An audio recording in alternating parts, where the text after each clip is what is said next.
Hello and welcome to another trip report, and welcome to Boston's Logan International Airport here in Massachusetts. Today I'm going to be flying JetBlue down the East Coast to Washington National Airport. Flight time of just over 1 hour. Really looking forward to it. I have flown JetBlue once before, and that was in their Mint business class, which was a fantastic trip, wonderful value for money between Fort Lauderdale and Los Angeles, California. The link to that can be found in the description below, but today we're going to be flying down the back of the bus in economy. Let's go check it out. JetBlue uses Terminal C at Boston's Logan Airport. It's shared with Aer Lingus and TAP Portugal, and there's not too much to say about it. It's a perfectly acceptable place to wait an hour or two for your flight. As is becoming almost standard amongst airlines now, check-in is done manually via kiosks. There's even a bag drop facility where you print your own bag tag, stick it on your bag, and drop it onto a baggage belt where it's taken to the aircraft. Something you see a lot of in North America at large airports are small airlines with very small planes. This is Cape Air. From Boston, they use these Cessna 402 aircraft to serve a range of provincial destinations across the Northeast.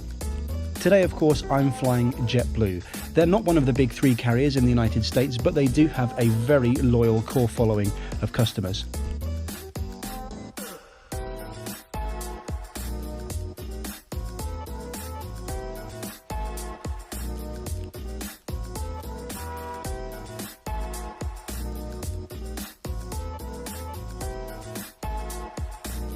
As many of you know, I hold a priority pass, so while today's ticket doesn't get me into any sort of lounge, my priority pass does.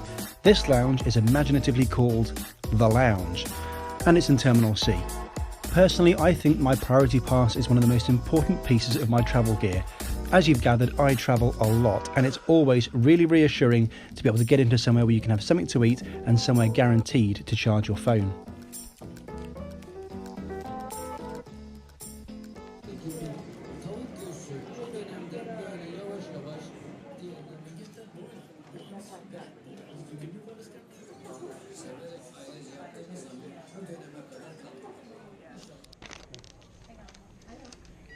Thank you.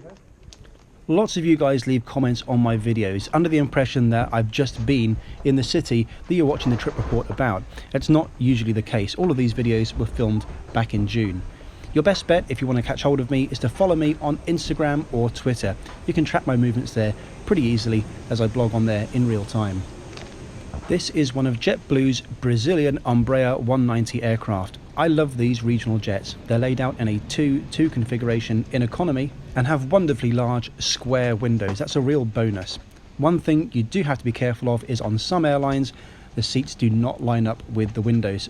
Today's seat is 24A, a standard economy seat right at the back of the aircraft.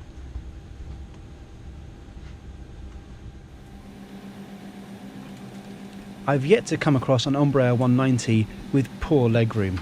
As you can see, the legroom in this standard economy seat is more than adequate for the short hop down to Washington. Is never allowed on any JetBlue flight. Tampering with, disabling, or destroying smoke detectors in aircraft bathrooms is a federal offense.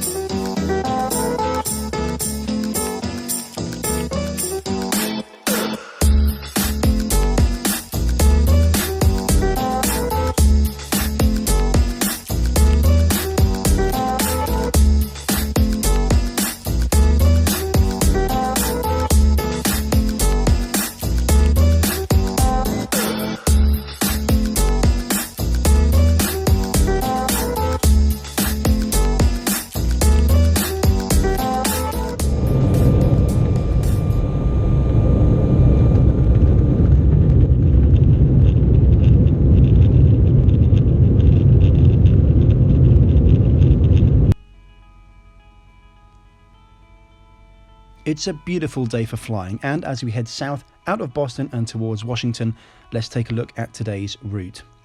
It's 399 miles between Boston and Washington Reagan Airport. It'll take us about an hour and 15 minutes in the air, and we'll be flying at 31,000 feet. One of the things I really loved about this flight is that despite the fact that I was flying in basic economy, I still got a free snack and drink on board. For a short flight, I thought the choice was really good, and if you wanted something a bit more, it was available for a reasonable price.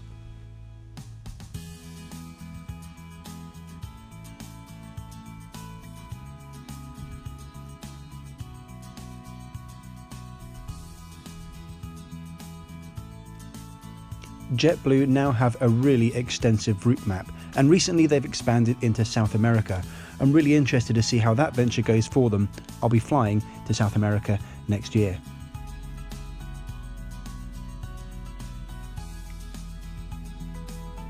One area that American carriers definitely exceed European ones is in onboard connectivity. JetBlue's Fly-Fi is the best priced of any American carrier. It's completely free on domestic flights. You don't even need to sign up and give them your details. I think this is absolutely superb by JetBlue. While the Wi-Fi speed wasn't as good as the paid-for options on Alaska or United, it was certainly more than acceptable, considering it's free. Onboard entertainment is also free, although on these Umbrella 190s, the seatback screens are a little bit dated. I always say that the best in-flight entertainment is looking out of the window, especially when you've got views like this.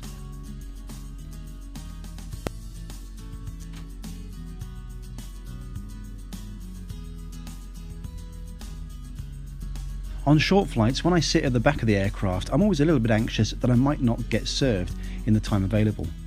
The flight attendants on this flight had about 45 minutes of useful time. Despite this, the flight attendants did manage to get to me to give me my beverage and snack in ample time before landing.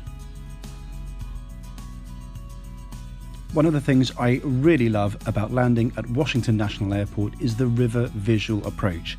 If you're lucky and the winds are blowing just right, you'll approach the airport from the north to land on runway 19. The approach to this runway involves basically following the Potomac River all the way down, skirting the edge of Washington DC's city centre. And see, I can pronounce some American names correctly. I think.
This flight cost me £79 one way. That's $100 US. That is a Blue Plus fare, and that includes a checked bag.